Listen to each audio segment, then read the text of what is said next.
जब कोई भी यमदूत अयोध्या में प्रवेश नहीं कर पाया तो इससे क्रोधित यमराज स्वयं अयोध्या की ओर चल दिए। पर जैसे ही वे अयोध्या के मुख्य द्वार पर पहुंचे, हनुमान जी ने उनका मार्ग रोक दिया और काफी कहासुनी के बाद भी जब हनुमान जी ने यमराज को अंदर नहीं जाने दिया तो यमराज ने क्रोधित होकर अपने भयानक यमदंड से हनुमान जी पर प्रहार कर दिया। पर वे शायद ये भूल गए, वे सिर्फ काल है और हनुमान जी महाकाल। दरअसल त्रेता युग के अंत में श्री राम की लीला समाप्त होने को थी और तभी अचानक पूरे यमलोक में शोक मनाया जाने लगा, क्योंकि कुछ देर पहले ही यमराज घायल अवस्था में कराहते हुए पृथ्वी से यमलोक में प्रवेश किए थे। किसी भी यमलोक वासी को ये समझ नहीं आ रहा था कि क्या हुआ है और सभी के काल यमराज की ये दशा किसने की। ऐसा कौन पृथ्वीवासी है जो यमराज से भी शक्तिशाली है? असल में यह सब कुछ दिन पहले हुए यमराज और चित्रगुप्त के बीच एक गंभीर बहस का परिणाम था। चित्रगुप्त ने यमराज से कांपते हुए कहा, प्रभु, अब वो समय आ गया है जब आपको श्री राम से पृथ्वीलोक छोड़ने का आग्रह करना होगा, पर इसमें एक बहुत ही बड़ी समस्या है। इस पर यमराज ने कहा, कैसी समस्या चित्रगुप्त, साफ साफ बताओ। तब चित्रगुप्त ने कहा, प्रभु, अयोध्या में पिछले कई वर्षों से कोई भी यमदूत प्रवेश ही नहीं कर पाता। इस वजह से अयोध्या के किसी भी मनुष्य की मृत्यु नहीं हो पा रही। आप चाहे तो यमदूतों से पूछ सकते हैं। और तब यमराज के पूछने पर यमदूतों ने बताया कि जब वे अयोध्या के समीप पहुंचते हैं तो अयोध्या के द्वार पर पहरा दे रहे एक वानर के शरीर से निकलता हुआ प्रकाश जैसे ही उनके शरीर पर पड़ता है तो उनके शरीर जलने लगते हैं और इसलिए वे आगे नहीं बढ़ पाते।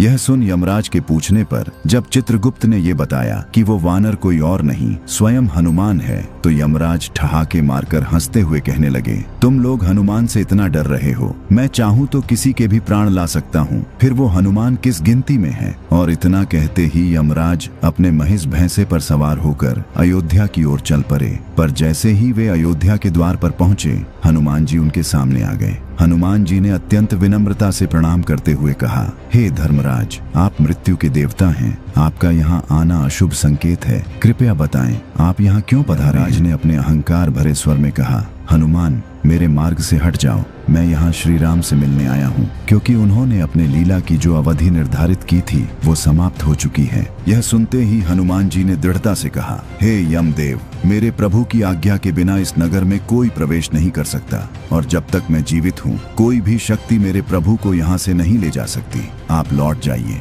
यमराज ने इसे अपना घोर अपमान समझा और गरजते हुए बोला, अरे मूर्ख वानर, तू काल को रोकने का दुस्साहस कर रहा है, मेरे मार्ग से हट जाओ, नहीं तो मुझसे युद्ध करो। यमराज के ये कठोर स्वर और युद्ध की ललकार सुन हनुमान जी क्रोध से तिलमिला उठे और फिर शुरू हुआ हनुमान जी तथा यमराज के बीच वो भयानक युद्ध जिसका आप सभी को इंतजार था। क्रोधित होकर यमराज ने अपनी विशाल गदा से प्रहार किया। इस पर हनुमान जी ने भी अपनी गदा उठाई और दोनों गदाओं की टक्कर से ऐसी भयंकर ध्वनि उत्पन्न हुई मानो ब्रह्मांड फट पड़ा हो। पर इस टकराव में यमराज की गदा के टुकड़े टुकड़े हो गए और तब यमराज ने यह सोचकर अपना कालपाश हनुमान जी पर फेंका कि वे हनुमान जी के प्राण को खींच लेंगे। पर हनुमान जी ने उसे हवा में ही पकड़ा और अपने दोनों हाथों से ऐसा खींचा कि उसके टुकड़े टुकड़े हो गए। अपनी पराजय समीप देख यमराज क्रोध से तिलमिला उठे। उन्होंने अपना सबसे प्रलयंकारी अस्त्र यमदंड निकाला और गर्जना करते हुए हनुमान जी पर अमोघ यमदंड से प्रहार कर दिया। उस प्रलयंकारी यमदंड को अपनी ओर आता देख हनुमान जी का शांत और सौम्य मुखमंडल प्रलयंकारी तेज से धधक उठा।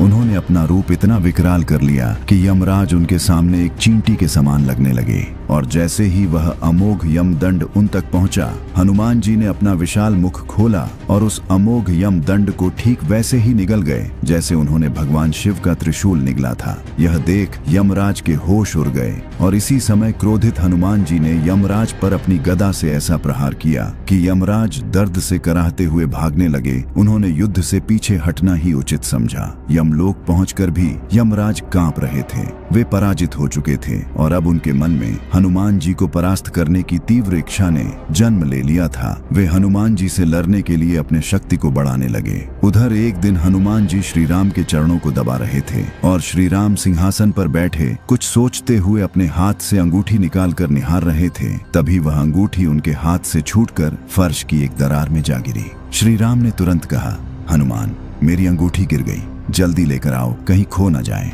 हनुमान जी ने तुरंत अति सूक्ष्म रूप धारण किया और उस अंगूठी के पीछे तीव्र गति से उड़ चले। पर यह क्या, हनुमान जी अपनी पूरी गति से उड़ रहे थे पर वे अंगूठी को पकड़ ही नहीं पा रहे थे। उन्होंने पूरी पृथ्वी के कई चक्कर लगा दिए पर अंगूठी की गति और तीव्र होती गई। हनुमान जी पसीने पसीने हो गए। उनको समझ नहीं आ रहा था कि प्रभु की ये कैसी लीला है। इधर हनुमान जी अंगूठी के पीछे भाग रहे थे, उधर यमराज अयोध्या की ओर दोबारा प्रस्थान कर चुके थे। तभी हनुमान जी ने देखा वह अंगूठी सुमेरु पर्वत की एक कंदरा में जा गिरी। हनुमान जी तुरंत वहां पहुंचे पर गुफा के द्वार पर बैठे एक वानर ने उन्हें रोकते हुए कहा, कौन हो तुम? इस पर हनुमान जी ने कहा, मैं हनुमान हूँ। यह सुनकर वह द्वारपाल वानर ठहाके मारकर हंसते हुए बोला, इतना दुर्बल वानर हनुमान कैसे हो सकता है? और असली हनुमान जी तो अंदर हैं। यह सुन आश्चर्य से हनुमान जी ने अंदर वाले हनुमान जी से मिलने की इच्छा जताई। जैसे ही द्वारपाल वानर अनुमति लेकर आया, हनुमान जी ने अंदर प्रवेश किया। आते ही उन्होंने एक ऐसे दिव्य वातावरण का अनुभव किया